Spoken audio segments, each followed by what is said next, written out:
Welcome, curious minds, to The Deep Dive. Today, we're plunging into a topic that really touches so many lives, Right. hair loss.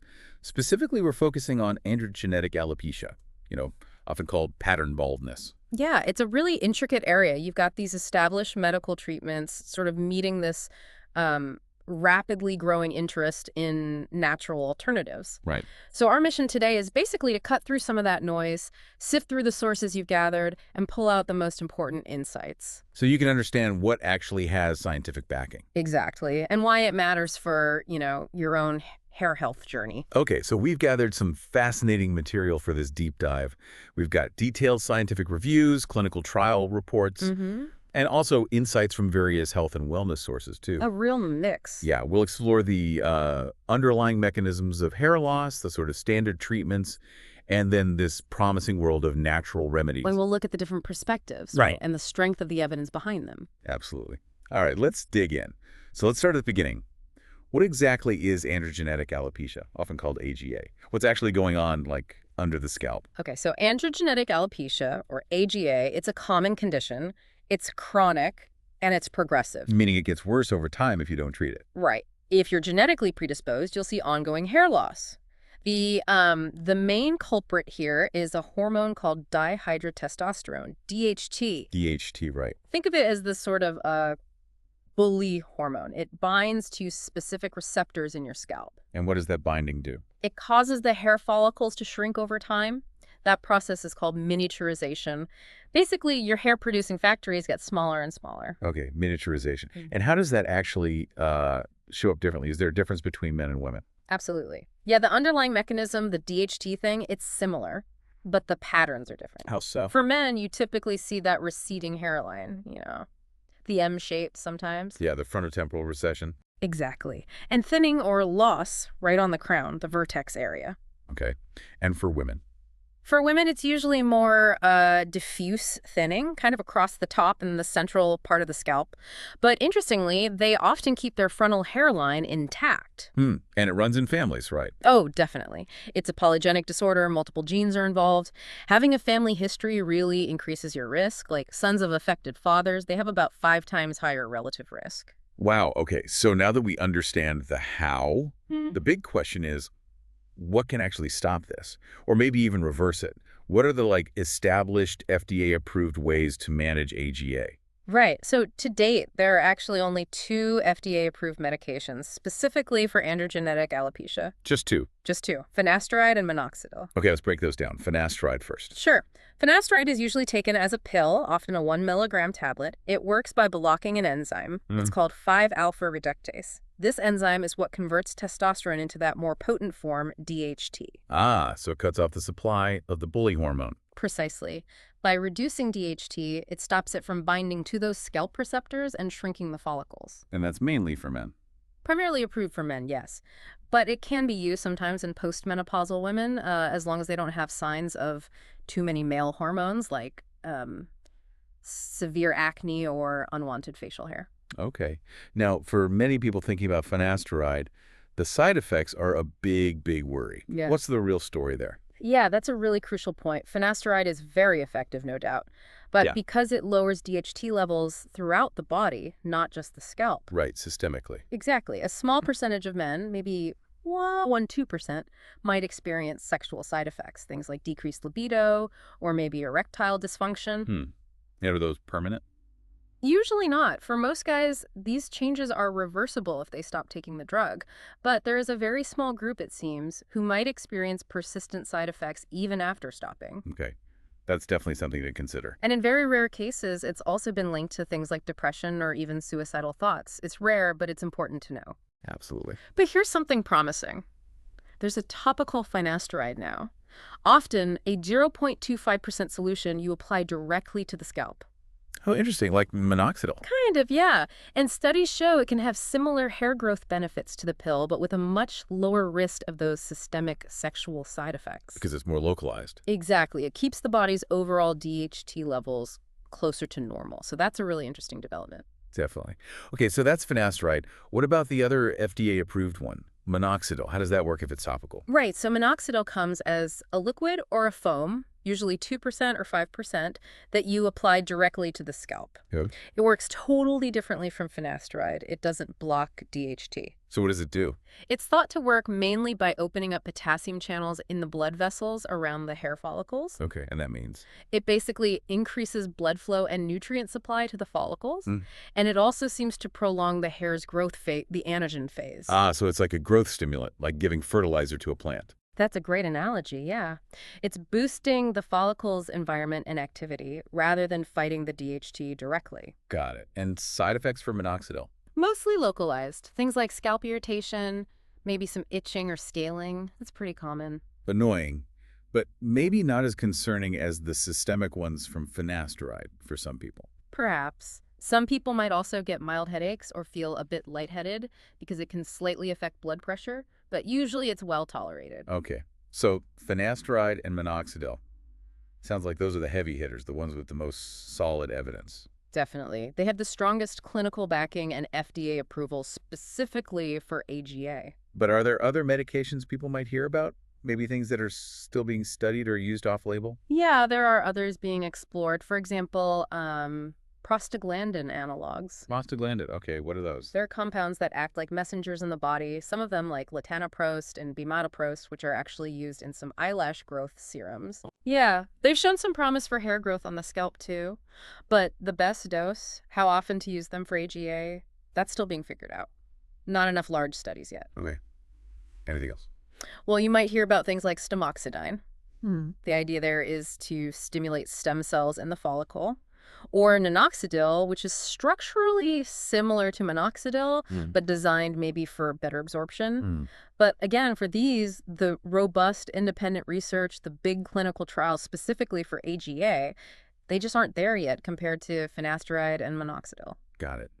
So stick with the proven players for now if you're going the pharmaceutical route. Generally, that's the advice based on current evidence, yeah. Okay, so we've really unpacked the pharmaceutical tools available. Let's pivot now, because there's this huge buzz around natural alternatives. Yeah, huge. And right at the top of that list, seems like one plant oil has really captured everyone's attention.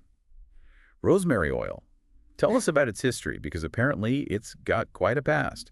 It really does. Rosemary, or Rosmarinus officinalis L., it's ancient, an evergreen shrub from the eastern Mediterranean. How ancient are we talking? We're talking Roman and Greek empires, like 500 BC, using it medicinally.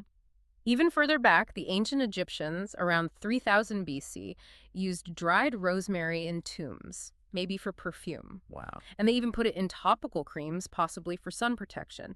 The Romans brought it to Britain. It was famously used as an inhaled disinfectant during the Great Plague in the 14th century. No way. Yeah, and even as recently as World War II, it was apparently burned in French hospitals to disinfect the air. So it has this incredible long lineage of perceived medicinal use. That is fascinating. So it has this deep historical connection. But does modern science actually back any of this up beyond just cool historical facts? Well, surprisingly, yes, modern research does support quite a bit of it. Rosemary has been found to have pretty potent anti-inflammatory and antioxidant effects. Okay. Thanks to compounds like carnosic acid and ursolic acid. Yeah. They can inhibit certain inflammatory pathways and fight free radical damage. And it's considered safe. Generally, yes. The U.S. Food and Drug Administration, the FDA, has classified rosemary extract as generally recognized as safe, or GRS. GRS status, okay. But here's where it gets really interesting for hair loss. It seems to have anti-androgenic properties. Anti-androgenic, meaning it fights those male hormones like DHT. Exactly. Specifically, there's a component called 12-methoxycarnosic acid.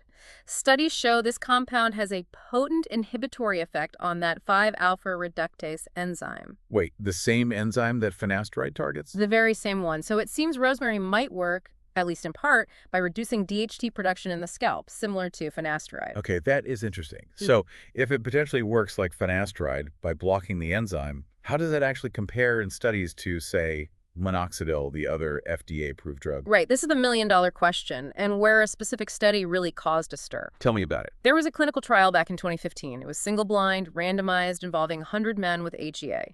They compared topical rosemary oil directly against 2% minoxidil over 6 months. Okay, head-to-head. Head-to-head. And what they found was both groups showed a significant increase in hair count after 6 months. Both worked? Both worked compared to baseline. But here's the kicker.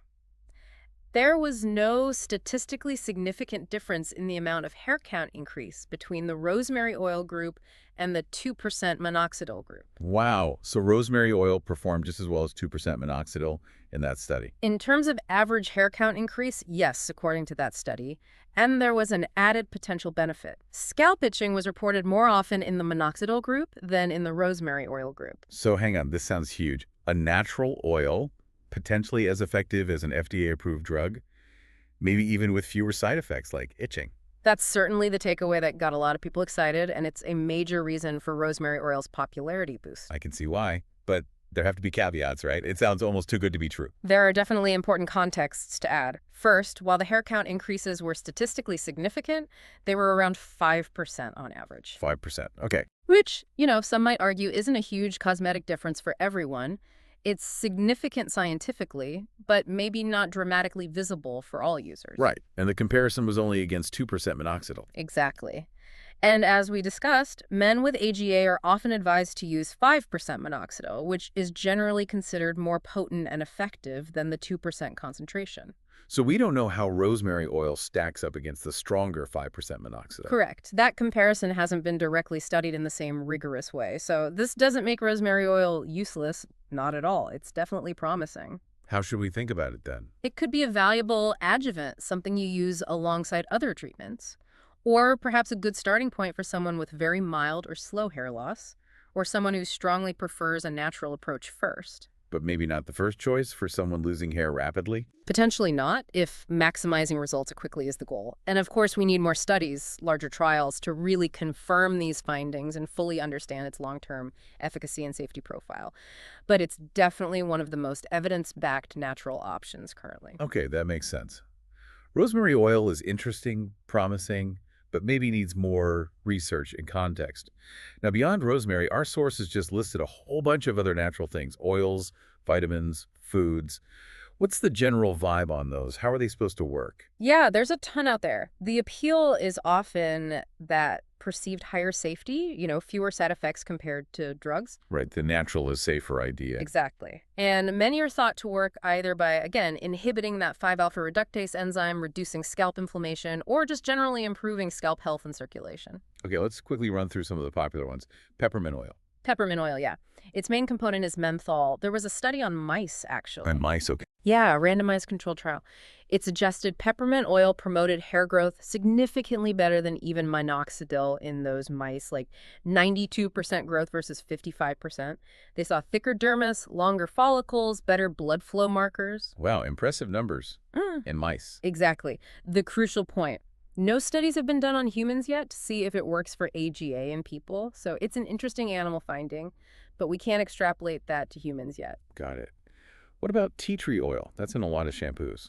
Tea tree oil is known for its antimicrobial and anti-inflammatory properties. There was one human trial, but it used a combo formulation. Not just tea tree oil on its own. No, it included tea tree oil, minoxidil, and something called diclofenac, which is an anti-inflammatory.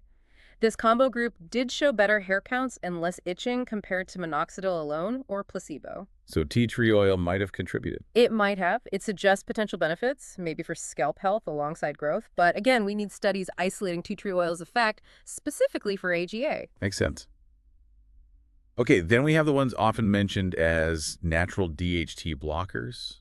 Green tea, pumpkin seed oil, saw palmetto. What's the deal there? Right, so green tea contains EGCG, a potent antioxidant. Some lab studies suggest it might inhibit 5-alpha reductase, but the clinical evidence for actual hair growth in AGA patients is pretty weak or inconclusive right now. Okay.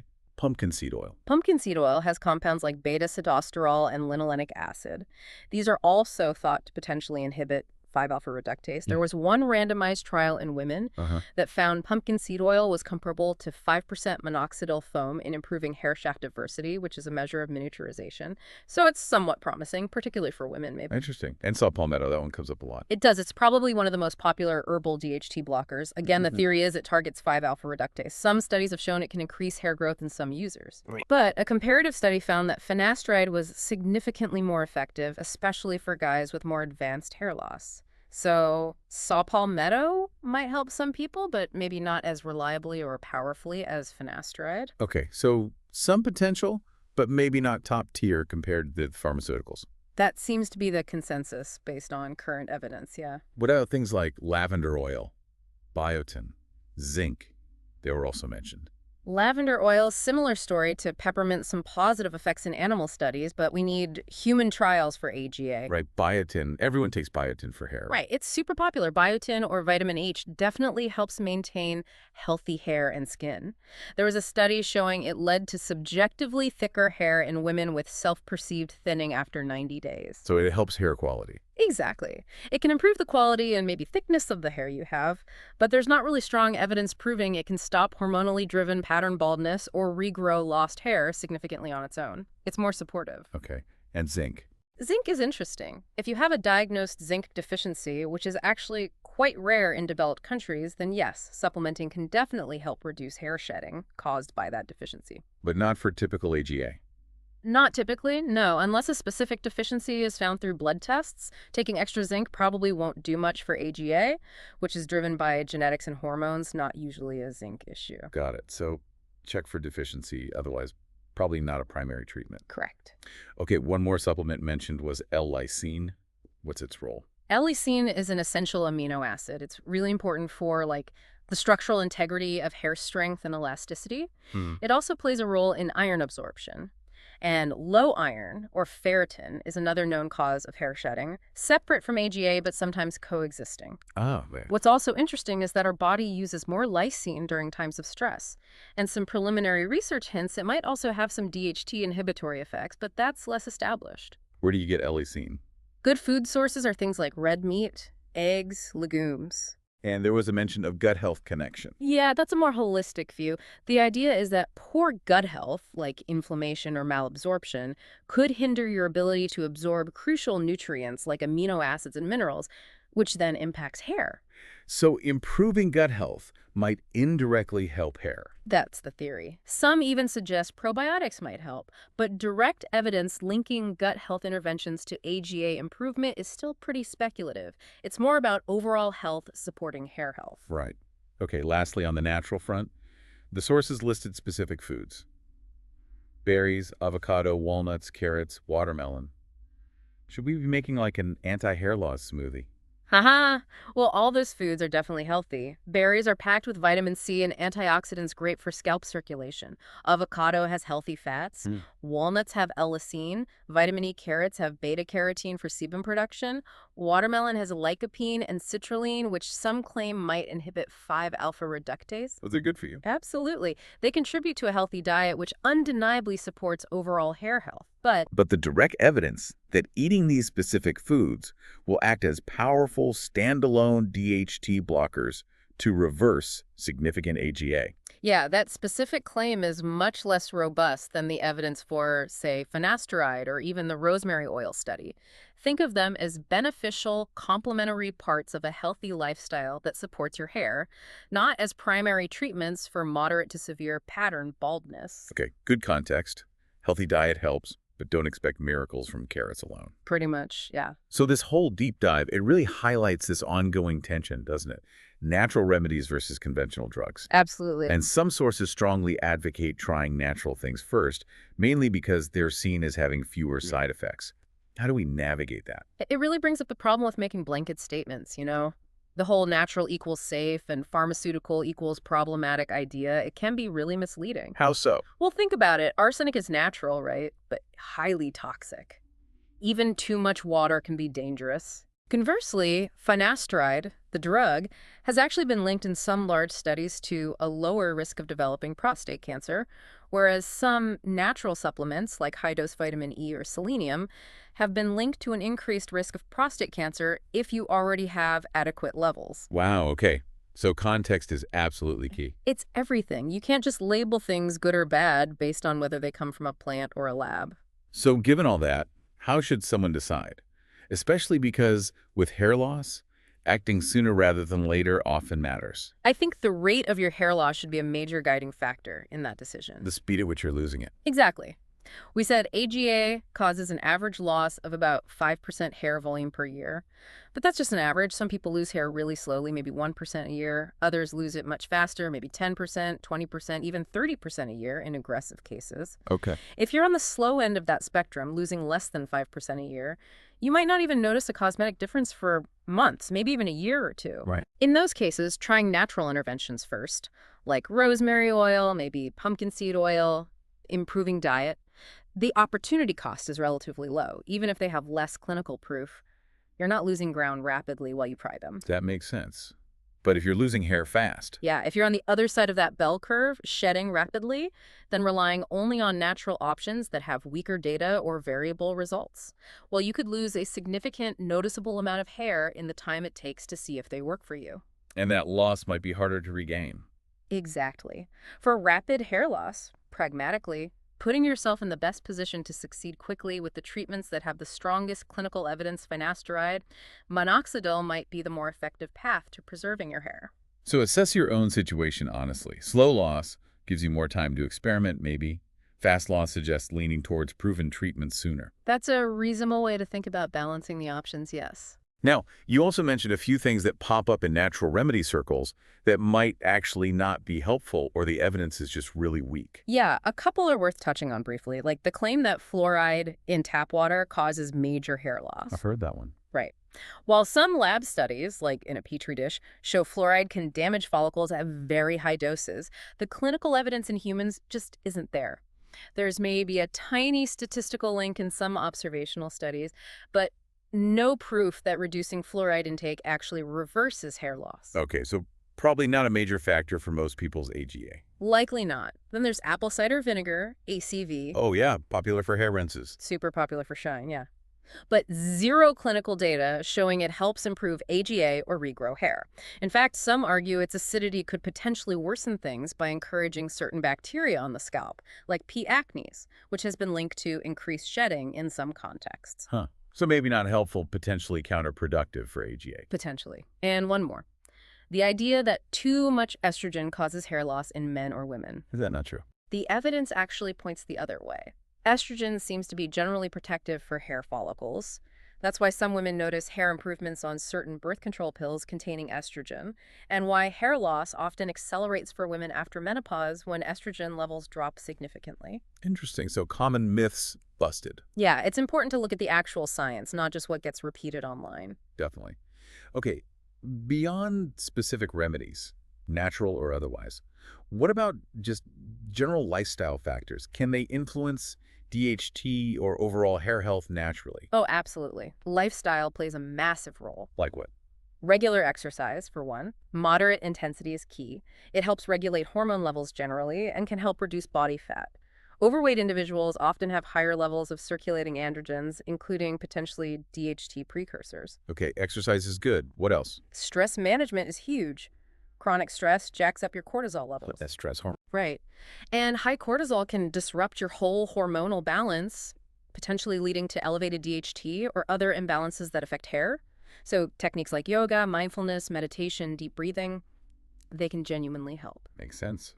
Manage stress, help hormones. And sleep. Don't underestimate sleep hygiene. Aiming for that solid 7 to 9 hours of restful sleep is vital.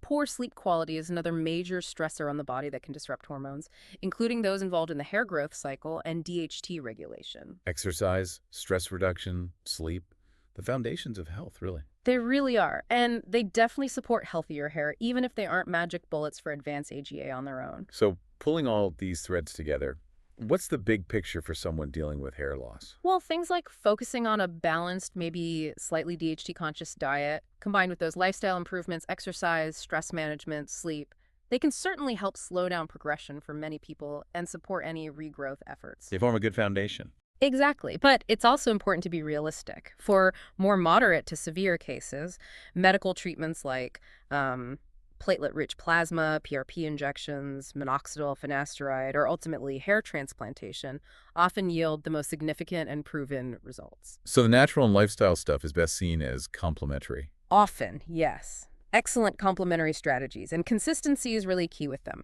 You likely need to stick with dietary changes and lifestyle adjustments for at least, say, 8 to 12 weeks, maybe longer, to start noticing potential improvements. It's a long game. It is. And remember, even with something like a hair transplant, the transplanted hairs themselves are usually genetically resistant to DHT, which is why they survive.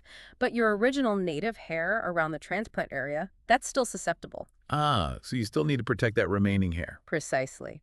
Which is why a comprehensive, multi-pronged approach, maybe combining medical treatments with supportive lifestyle and dietary habits, is often the best strategy for long-term success in managing AGA. Wow. Okay, we have really covered a lot of ground today, haven't we? We certainly have. It's a complex topic. Yeah, from the basic science of androgenetic alopecia, the DHT connection, the differences between men and women, to the FDA-approved big guns like finasteride and minoxidil. There are pros and cons. Right, the mechanisms, the side effects, the topical options. And diving into that whole world of natural alternatives, with rosemary oil having that surprisingly decent study. But with important caveats. Exactly. Context matters. And then looking critically at everything else, from peppermint oil to pumpkin seeds to, just eating your veggies. And busting a few myths along the way, too. Yeah. And I think a key takeaway really is that critical importance of context you mentioned. Moving beyond just saying natural is good, drugs are bad, or vice versa. Absolutely. Evaluating the actual science behind each claim, understanding the quality of the evidence is crucial. And realizing that what works for one person or one type of hair loss or one rate of hair loss might not be the best path for someone else. Exactly. It's definitely not a one-size-fits-all situation. It's about finding the approach or combination of approaches that makes sense for your specific situation, your goals, and your tolerance for risk or side effects. It's clear the whole landscape of solutions is constantly evolving, too. New research is always coming out. It is. It's an active area of research, which is encouraging. So our hope with this deep dive, really, is just to equip you, the listener, with better knowledge so you can approach your own hair health journey with a clearer understanding of the options. Consider the info we shared. Think about your personal situation. Right. And remember that making informed, evidence-based decisions, ideally, talking it over with a dermatologist or a knowledgeable healthcare professional, that's always going to be the most powerful way forward. Great advice. Well, thank you for joining us on this deep dive into the complex world of hair loss. My pleasure. Until next time, keep learning and stay well informed.